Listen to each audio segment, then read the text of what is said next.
Hi everyone! Welcome to Ask Me Anything. Okay.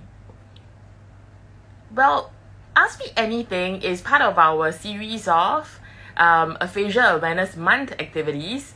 As you can see, this is the first of our live stream and we are going live on Instagram. Well, aside from our AMA, we are also doing lots of fun stuff on Facebook. Let's take a look. Facebook Live this coming Thursday, do join us. And we also have another really cool event this coming Sunday. Let me show you. We are doing our second rendition of Choose Your Own Adventure. But this time round, Choose Your Own Adventure is going to be in person. So there's lots of stuff happening this entire month of aphasia awareness. So if you want to know what's happening and you want to register, please go to our website, www.aphasia.sg/events, and you can register for any of the events there. Everything is free. Now, for those of you who are new to Aphasia SG, we are completely volunteer run, so we're extremely grateful to just all our supporters and all our friends and our community members who have stepped forward to actually be a part of this.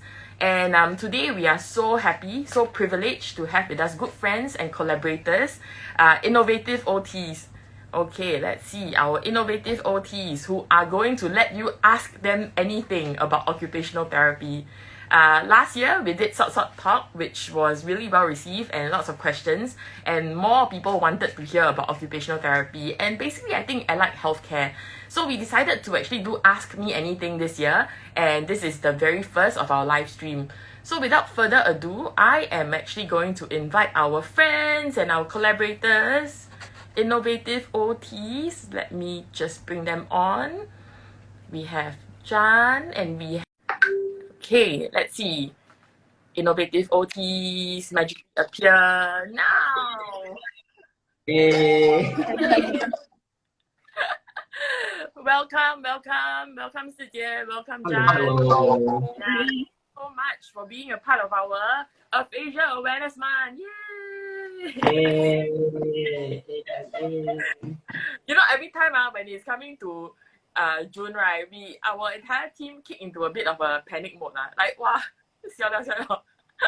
but yes, we're very excited because this is the month where aphasia groups and associations around the world and communities, aphasia communities around the world come together and really, there's a lot of solidarity.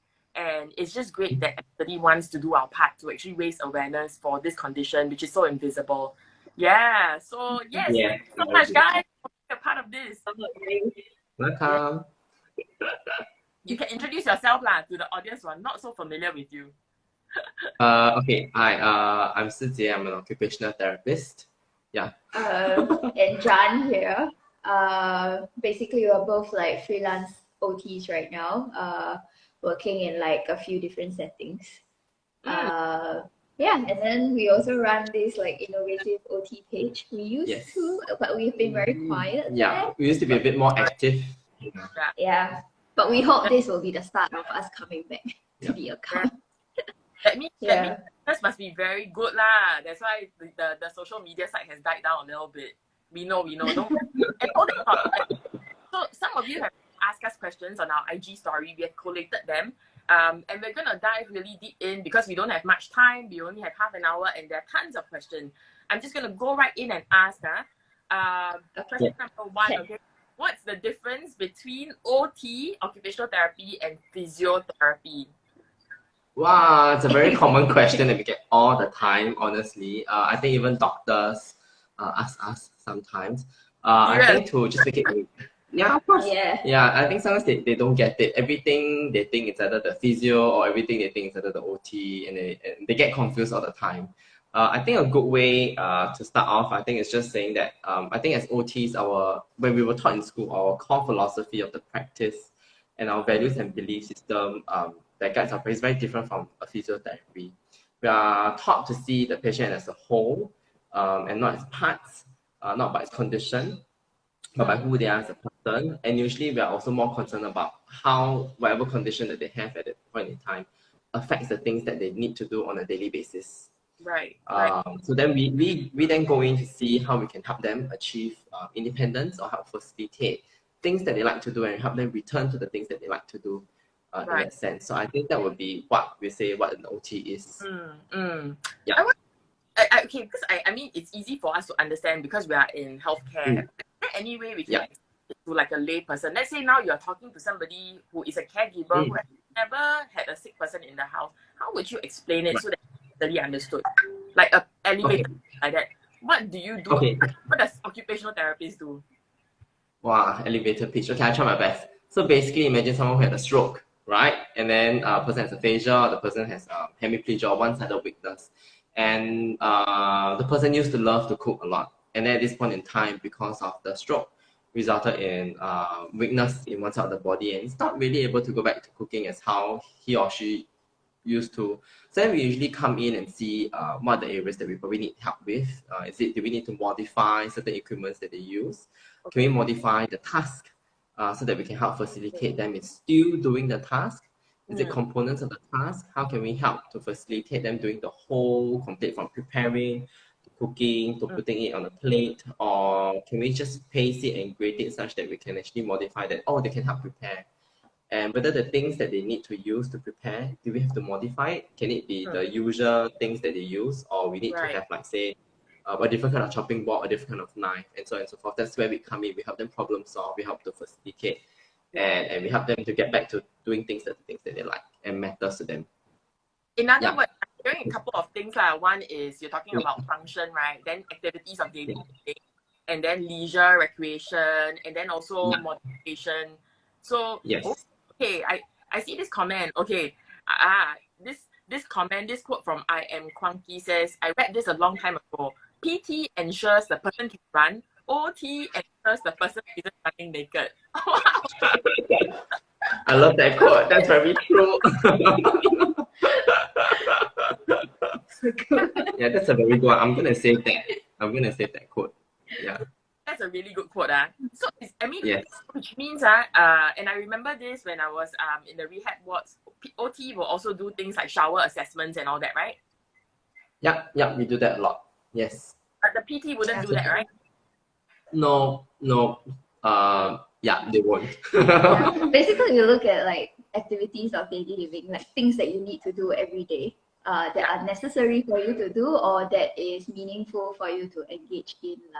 Whereas physios, they look at more like the biomechanics of the body, the strength, those kind of things. If there's weakness there, then they help to work. Yeah. Right. We basically work together. They help us with the strength bit. We help to then get the patient to the toilet, to shower, to do whatever they need to do there. Those kind of things. Yeah, it's right. I mean, when we are treating someone, we look at it very holistically, right? OTs and PTs work closely, but also we work closely with the STs. STs and OTs work so closely. So then there's another question. I think somebody asked, why did you guys choose to become an OT and not a PT? What led to your career choice? For me, I think I fell into OT by chance. Yeah, I didn't really know what to do after A-levels, and then my mom saw this article, advertisement on the newspaper for OT, PT radiographers. And then I looked at it and I went to read up on it. And I am naturally a very artsy, creative person. So the OT description kind of caught my attention more than the physio one. Sure. Yeah. How about Sijie? For me, it was also by chance. Actually, it was just after A-levels, and we're just looking at open house, university courses. So me and my friends, we actually went out to see the open house for OT and PT at that point in time. And then I just applied. And of course, my friends, for the girls, they have to start school first while I have to go for NS, right? So they were just sharing about what they learned in school. And I thought it was quite interesting, and I could quite like the different things that they were taught in school. So then it's okay lah. Since anyway, during the open house, I signed up for it. And then let's see if I could get it or not. And then once I'm in, I really just quite enjoy it. Yeah, it's quite a different profession, I would say. compared to the ones that we often know. Yeah. So that's high. Fantastic. So we have a question from one of the members of the audience, from Charlene. Are the daily living activities individually catered to the patient or more general? It's a really good question. Yeah. Can you take that? Okay. So actually, in terms of activities of daily living, usually there's a list of it that we look at. So the more we have like basic and we classify into basic and instrumental. So the basic ones are usually often be quite showering, dressing, toileting, feeding, grooming. Yeah.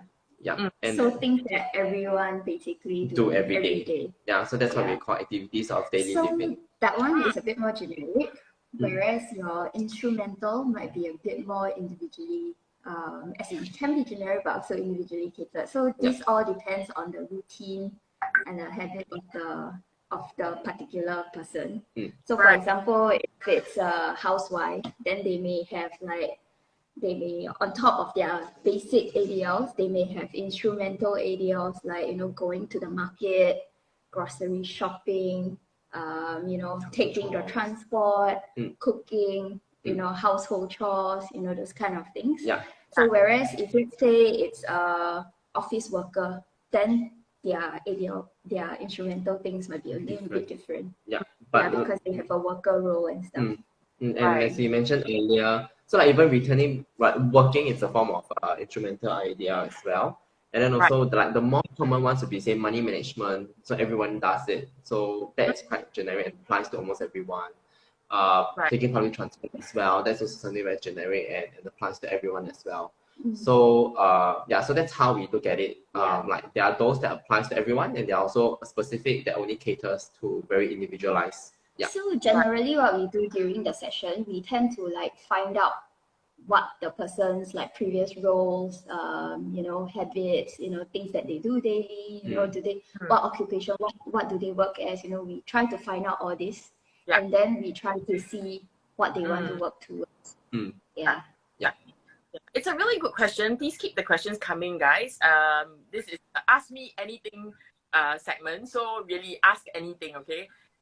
To expand on the question that Charlene asked, thanks Charlene for the question. Obviously, I mean, we see patients of all walks of life, right? And get a patient who's maybe a professional, is something very specific. Like if this person is a professional pianist, for example, and you are not a pianist, you don't know anything about music, how do you help this person then? I mean, I'm curious. That's a very good question. I think so I would say it depends to the extent of how much help is needed and what is in that situation really required and necessary. We probably can't, I can't play the piano. So I probably won't be able to teach her how to play the piano. She's the expert. But most importantly, we can also take a step back and look at what is required for her to return back to playing piano. We can then work with those building blocks. If it's a fine motor skill that needs working on, then we can actually work on that. We can practice and train using different types of modalities, different types of activities, different types of equipment. Then we can work on that strength, we can work on that dexterity, work on that flexibility. Then after that, on her part, then probably she also has to practice as well. And slowly building that, helping her going back to being a pianist. Right. That's great. I mean, I remember at one point, I was the ST attending to a patient who also needed OT, and the patient was a highly professional hairstylist. And obviously, none of us are hairstylists, right? So he was good enough, but in his opinion, he wasn't good. So it was challenging. Hey, I mean, guys, we bring all your questions, so please bombard us with questions, okay? There is a question here. Okay, where do most SIT occupational therapists end up? I'm wondering whether more will end up in community care. At this point in time, I think it's about a 50-50. I think we do see quite a few even out of students going in or graduates going into both hospitals and community care setting. So I think it's quite even out in that sense. Yeah. So there's no right or wrong. Whether you want to whether you want to start working in a hospital or whether you want to start working in a community setting. I think both it's fine. So I think if you really want to know more, then you probably have to talk to your peers or your seniors or people who have really been working in the hospital, in the community, who has been out there working. Then I think if you want to get a clearer picture, you should probably ask around, and then before you decide which you want to join. Yeah, there's no right or wrong. It's just which calls out to you more. Yeah. Then a question from Marcus about how different is it being an OT in different medical settings? For example, how different is it working in a hospital versus in a community hospital versus in a private clinic? Yeah. And because right, so you can really qualify. It's kind of like same but different. Like the core of what you do is not going to change. You as an OT is not going to change. The things that you're going to look at in a person is not going to change, right? But it's just how the system or the environment kind of helps you to do what you need to do in that sense. So in the hospital, I would say definitely it's more structured. There's more processes. There's more guidelines. There's probably more outcome measures that you need to collect.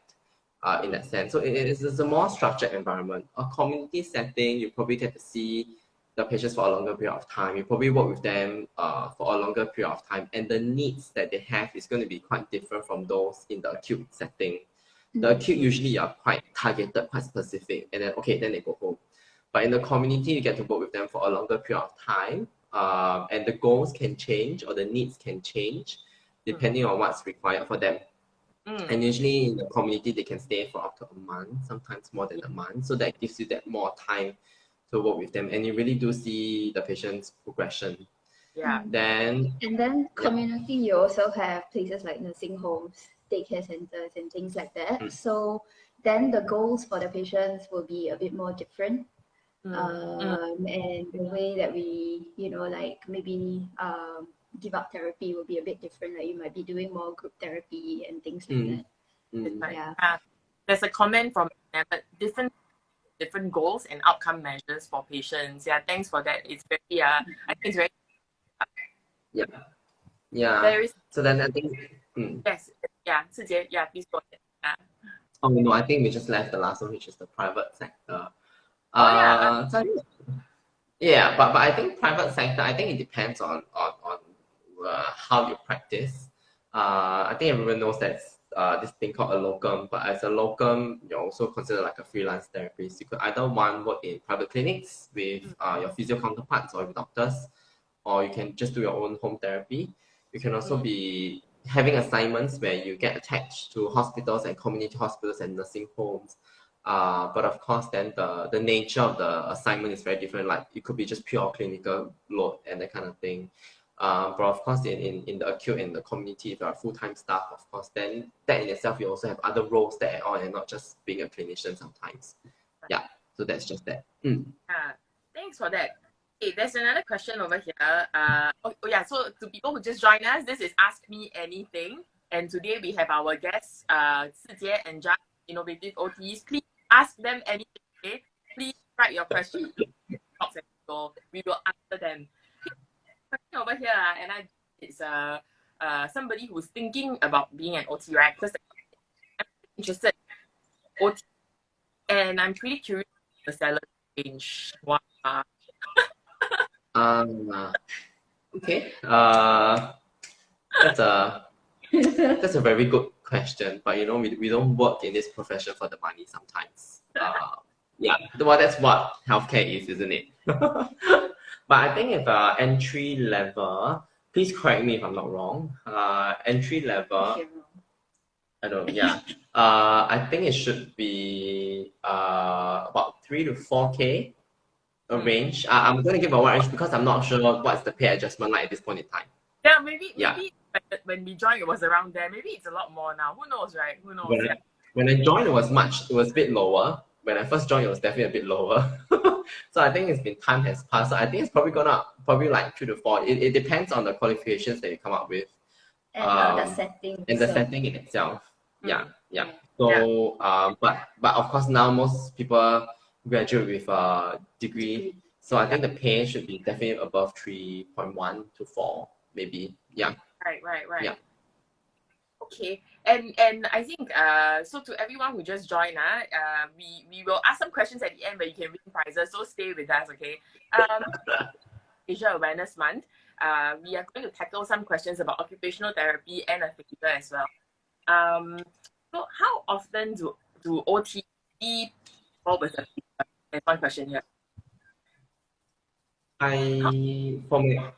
my experience, I think at some point in time, I would see at least a patient with aphasia almost every other day.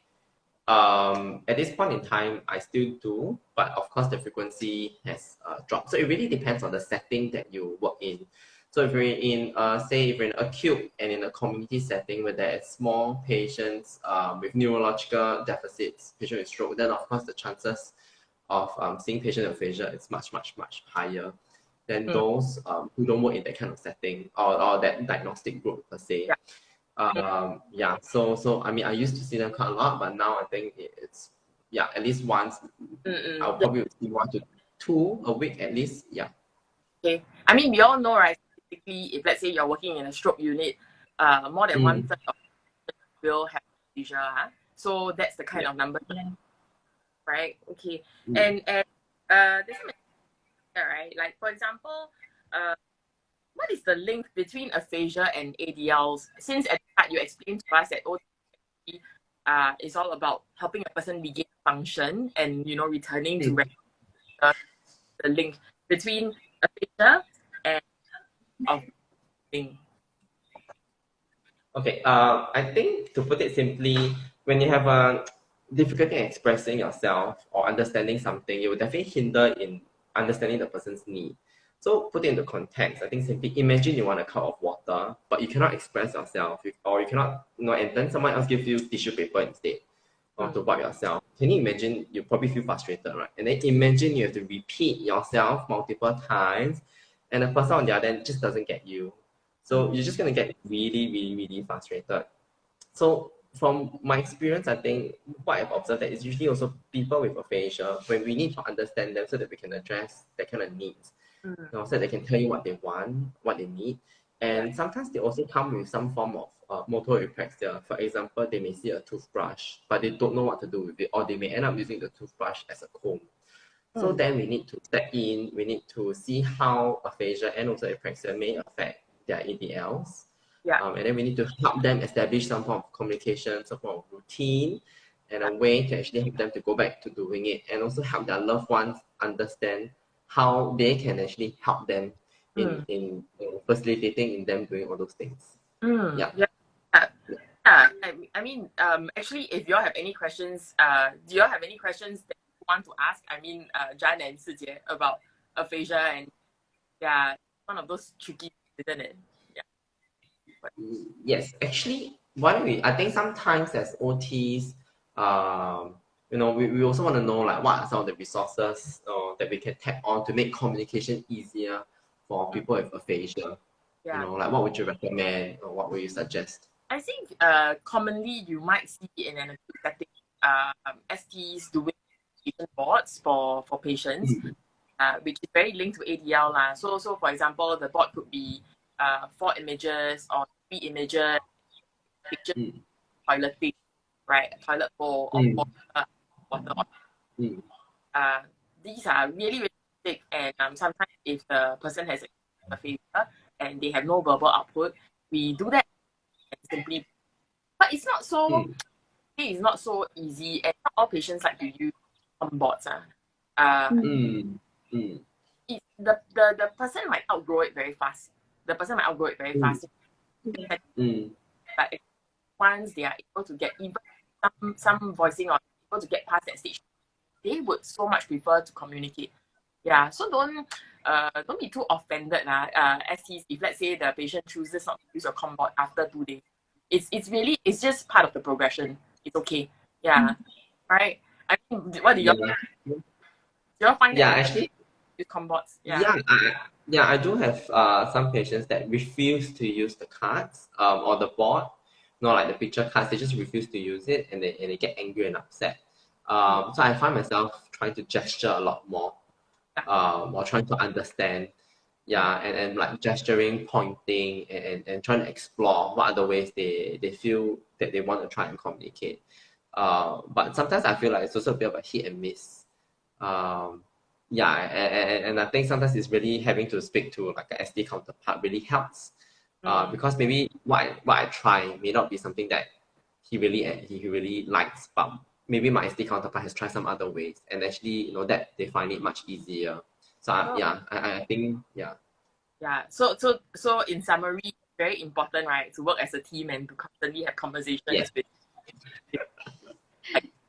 STs, OTs, and even because sometimes I think we are all we all have our blinders on. We are going in to treat the patient or client's impairment based on our knowledge and experience, but actually we may not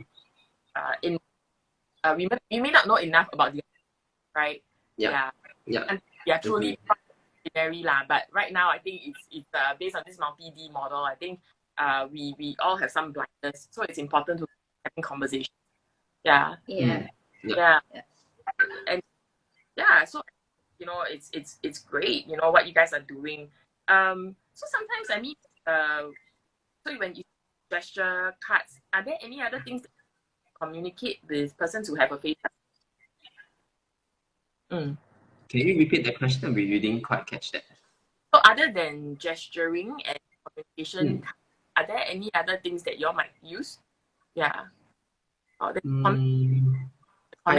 Paper and pen. Yeah, like writing, typing. Yeah. Pointing to things. Items. Yeah. Awesome. It's very, very like a test question there. No lah. So, Chris, do we get full marks? There's a comment here from Yon Chai who says, when I get frustrated, I don't talk well. And it's true that, like the patients that we see, sometimes when calm, they're in a good mood, they can speak more. But once maybe a bit more agitated, or they're trying to do even a trivial task and they're having this, then you realize the speech suffers, right? Yes, it does. Yeah. I think even in us, when we get flustered, then we start to eat our words sometimes also. Yeah, what more than? Yeah, I mean, absolutely lah. So, okay, I think that almost reaching the end, I'm just going to, ask a few more questions. One is, what do you think are some personality traits, right, or certain values, or like how you characteristics that a person should possess before a person becomes a therapist? Yeah. What do you think?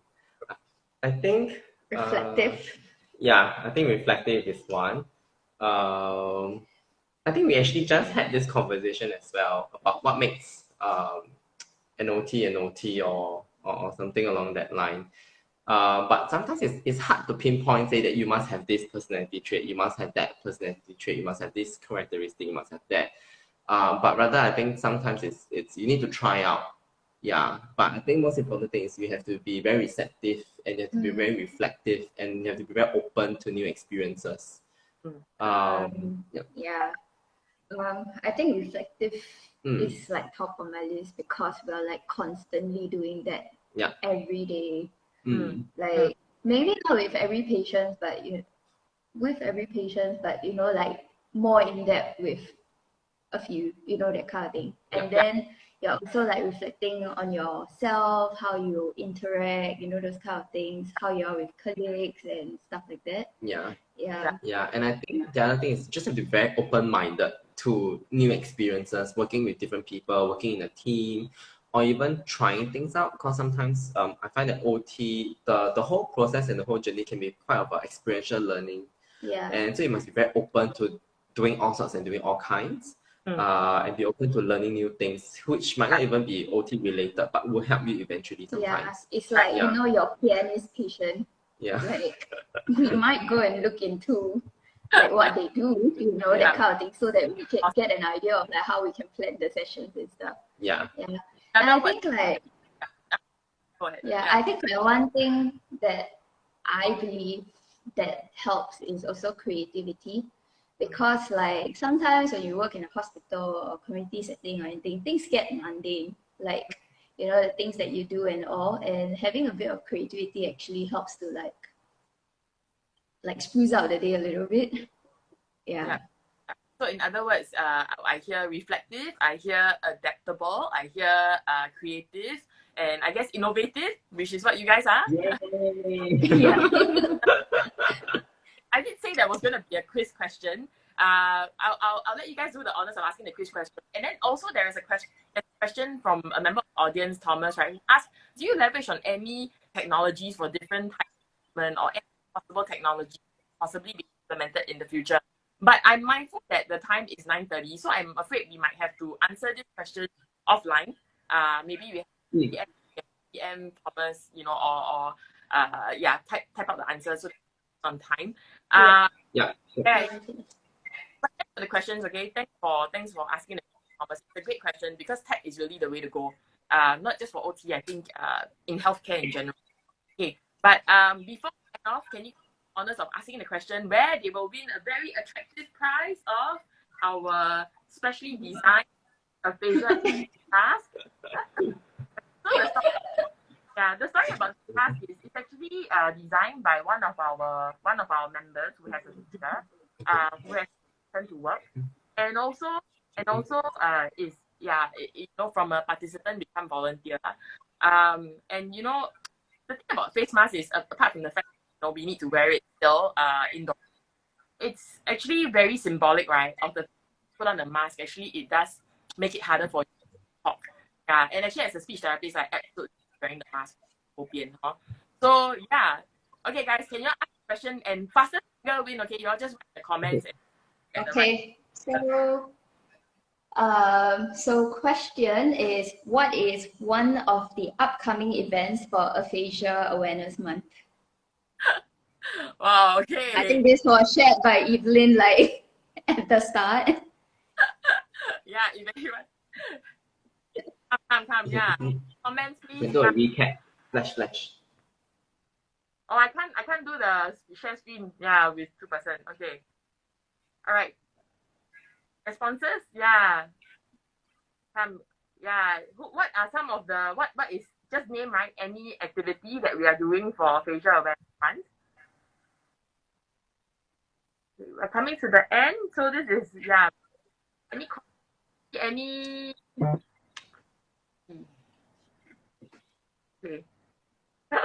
okay. If nobody then we're gonna send you guys the prizes for being such wonderful guests. I wasn't expecting that question though. Yeah, okay. Thank you all audience for joining us today. This is our very first episode of AMA, and we welcome you to join us next Tuesday. Next Tuesday we have another special guest, Karyun, and Karyun is a very experienced physiotherapist, works with neuro and who has worked with many patients who have aphasia. So please join us next Tuesday for our next episode of AMA. And this coming Thursday, we have our Connect Dots where we will be doing a ST roundtable discussion comparing typical aphasia versus primary progressive aphasia, which is really a form of dementia. So, yeah, please join us.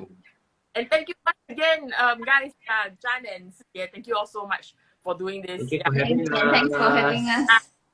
Thank you. Bye, everyone. Bye.